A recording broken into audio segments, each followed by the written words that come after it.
આ જોવાલાયક છે. આ ગામ ગુજરાત રાજ્યનું મોડાસા તાલુકાનું માલપુર કરીને ગામ છે. માલપુરની જે પરિસ્થિતિ જે છે, રંભોડા ગ્રુપ ગ્રામ પંચાયત છે, 1500 ઘરની વસ્તી છે. અને આ ટાઈપના મકાનો તમે જુઓ, આ ટાઈપના મકાનો છે. આવા ક્યારે પડી જાય એનું કોઈ ઠેકાણું નથી. અહીંયા આ ગામમાં એક દરજીનું મકાન જે છે એ પડી ગયું છે. તો અહીંના આગેવાન છે, આપનું શું કેવું છે આગેવાન? નામ આપો આપનું. મારું નામ બારિયા વાલમભાઈ કોનાભાઈ. અહીંયા રંભોડાની અંદર અમુક માણસોની એવી પરિસ્થિતિ છે કે આપ જોઈ શકો છો કે આ મકાન માટીના બનાવેલા છે. અને આ કયા કારણે આ વરસાદના કારણે ગમે ત્યારે ઢળી પડે એવી સ્થિતિ છે. એટલે આ ઘર એકચ્યુઅલી અત્યારે ખાલી જ કરવામાં આવેલું છે. પાછળનો ભાગ આનો બી તૂટી જવામાં આવે છે.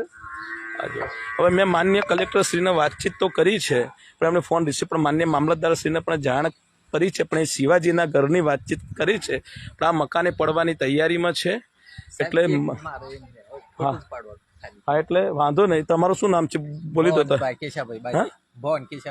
શું હકીકત છે તમારી? મકાન જ હમણાં પડે એવું થઈ હાલત થઈ. એટલે બીજું કોઈ મકાન છે તમારું? ના, તમારું મકાન નથી. સારું, અમને વાતચીત કરું. તમારી જે કઈ પરિસ્થિતિ હોય, બરોબર છે. કઈ બાજુ છે તમારું મકાન? એવું છે? ચેક કરવું તો કરી લે. બરોબર. તમે મજબૂતાઈથી એના જે સરપંચશ્રીને વાત કરજો. તમે જોઈ શકો છો આની પરિસ્થિતિ કેવી છે. પહામાં પડી જાય આ બધા મકાનો. શું કેવું છે તમારું? તમારું નામ બોલો બેન. ચાલુ વરસાદ છે, નામ બોલો તમારું. ખોલીને બોલો, વાંધો નહીં. હા બોલો. શું નામ? મંગુબેન. બોલો, જોરથી બોલો તમારું. પછી આગળ તમારી શું પરિસ્થિતિ છે, તમારા ઘરની શું પરિસ્થિતિ છે એ વાત કરો. ગભરાવો નહીં, મારી વાત સમજો. મકાન પડી ગયું છે. તમે જ્યાં સુધી માતા મહાદેવની જે વાત છે, તમને મંદિરથી શાંતિ મળશે, પણ શિક્ષણનો અભાવ હશે ત્યાં સુધી આ પરિસ્થિતિ રહેવાની છે. બરોબર છે? એટલે બાળકો તમે ભણાવો. હું જાણ કરું છું, માન્ય કલેક્ટરશ્રીને વાતચીત કરું છું કે રંભોડા ગામની અંદર આ પ્રકારની પરિસ્થિતિ છે. પણ સાચી વાત થશે, તમારા બબે મકાન હશે તો કોઈ પરિસ્થિતિ થશે નહીં. બરોબર છે? પણ આ પરિસ્થિતિ તમે જોઈ શકો છો. આ ચાલુ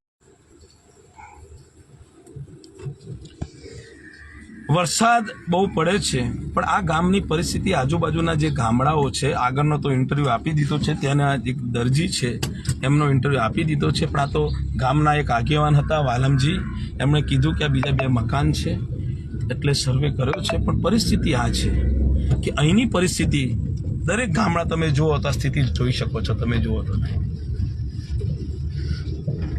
જો આ હાલત જુઓ, આ જે ઘર છે એ હાલત તમે જુઓ. આ પ્રકારની પરિસ્થિતિ છે.